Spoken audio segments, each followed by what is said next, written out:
Hello and welcome. This is the 16th and final video in Darton College's Science Department's Flip Learning series from P3 Forces of Motion, and my name is Mr. Klee. Okay, this video kind of ties together ideas that we've already really come across. After watching it, you should be able to recall the effect on kinetic energy or changing the mass or speed of an object, which we should already be able to do. Describe the energy transfers which occur during a roller coaster ride.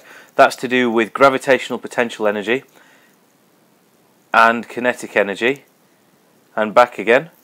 And we should also, and we will try to combine the GPE and KE equations to calculate the height from which an object was dropped from based on the speed it's travelling, which is quite a difficult thing to do.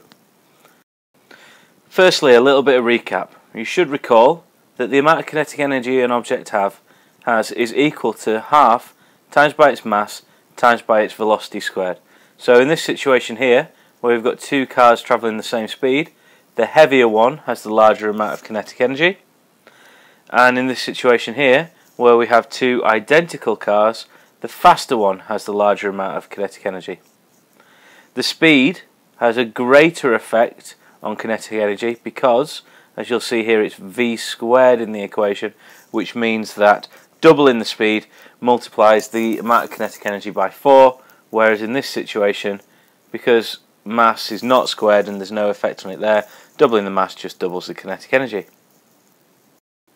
You should also recall that the amount of gravitational potential energy an object has is equal to the force of gravity times by something's mass times by its height. So basically weight times height. And when an object is high up, it has lots of gravitational potential energy, and when it's low down, it has least. So it stands to reason that a roller coaster, as it travels from a high situation to a low one, converts or changes gravitational potential energy into kinetic energy as it gets faster. If you've ever been on a roller coaster, you'll know that at the beginning you go up a hill. That hill adds in gravitational potential energy. When you get to the top of the hill, it's then free fall from that moment on. So the gravitational potential energy converts into kinetic energy as you go down the hill. When you get to the bottom, in this situation we've got a big loop here, the kinetic energy starts to be converted back into gravitational potential energy. And we're basically, throughout a roller coaster ride, we're converting between GPE and kinetic energy, back into GPE, back into kinetic energy. This diagram makes that process a little bit easier to see. So we start with high gravitational potential energy. As you move down the hill, because the roller coaster gets faster, the roller coaster has a high kinetic energy. It goes back up a hill, and we get gravitational potential energy again, back into kinetic energy, back into gravitational potential energy, and so on, until this energy is dissipated because of things like friction and air resistance and stuff like that that's slowing down the roller coaster as it travels. The speed of the roller coaster, the total speed of the roller coaster, and the length of the ride is all determined by the amount of gravitational potential energy at the beginning. So the higher the first hill, the more gravitational potential energy that the roller coaster will have to start with, so the more energy it can transfer into kinetic energy, and therefore the faster it'll go.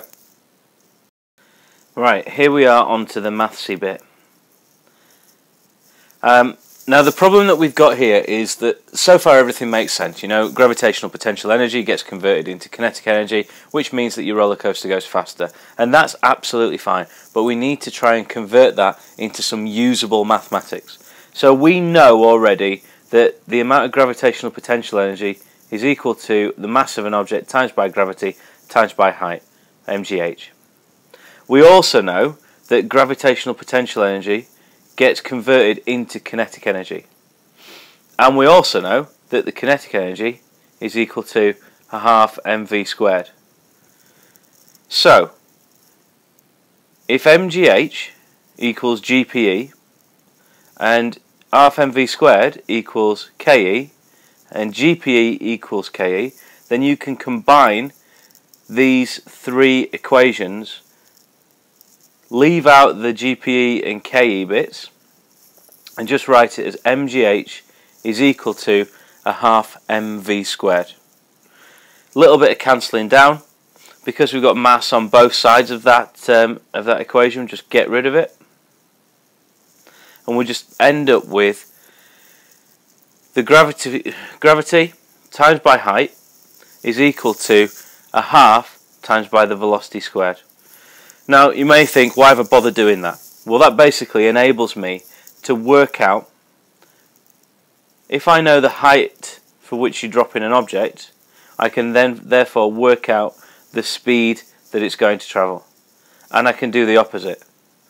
If I know the speed that something is travelling, I can use that to work out the height from which it started, which is quite a useful thing to be able to do. If you want to calculate that, the best thing to do is to rearrange the equation, which gives you it in the form that the height is equal to the velocity squared divided by 2 times the gravity, or h equals v squared over 2g. Right, so here's one to actually try. Firstly, recalling what gravity is. For all intents and purposes, gravity is equal to 10. So we've got this roller coaster that has a speed of 32 meters per second. At the bottom of the first hill, what height was it dropped from? Assuming that all the gravitational and potential energy is converted into kinetic energy. So firstly, 32 squared is 1024. Divide that by 2g. Gravity is 10, so 2g is 20. And that gives you an answer of 51.2 meters, the height that roller coaster started from. So as I said before, you can also use this equation to work out how fast something should be going depending on the height it started at. So firstly, I need to rearrange this equation. First thing to do is to times it all by 2, and that cancels out the times by half there. Then I need to square root everything, which cancels out the square there, leaving me with root 2gh equals v. So in this situation here, if this snowboarder drops from a height of 20 meters, that's his height, multiplied by gravity, which is 10, multiplied by 2, that gives us 400. The square root of 400 is his velocity. So quick calculation gives me that as being 20 meters per second. So dropping from a height of 20 meters, as long as we assume that all the GPE is converted into KE, gives us a speed of 20 meters per second. So in summary, this is the last part of this is by far and away the most difficult maths that you have to do in the core and additional science courses. So if you find it awkward, please don't get hung up on it, because in principle most of the stuff from this video is fairly straightforward. We already know that increasing the mass and velocity increase kinetic energy. Velocity has the greatest effect because it's squared.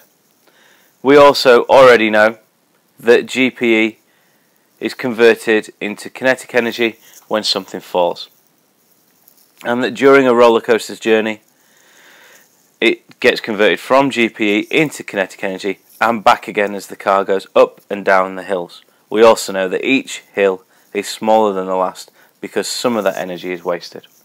And the final thing is that you can combine the GPE and the KE equations, and that gives you GH equals half V squared, or H equals V squared over 2G. And this allows us to work out the height something was dropped from, or the speed it is travelling, or vice versa. Thank you very much for watching. I hope you've enjoyed this flip learning sequence. We've definitely enjoyed doing it, and we hope to do some more of these types of lessons in the future. Thank you very much. Goodbye.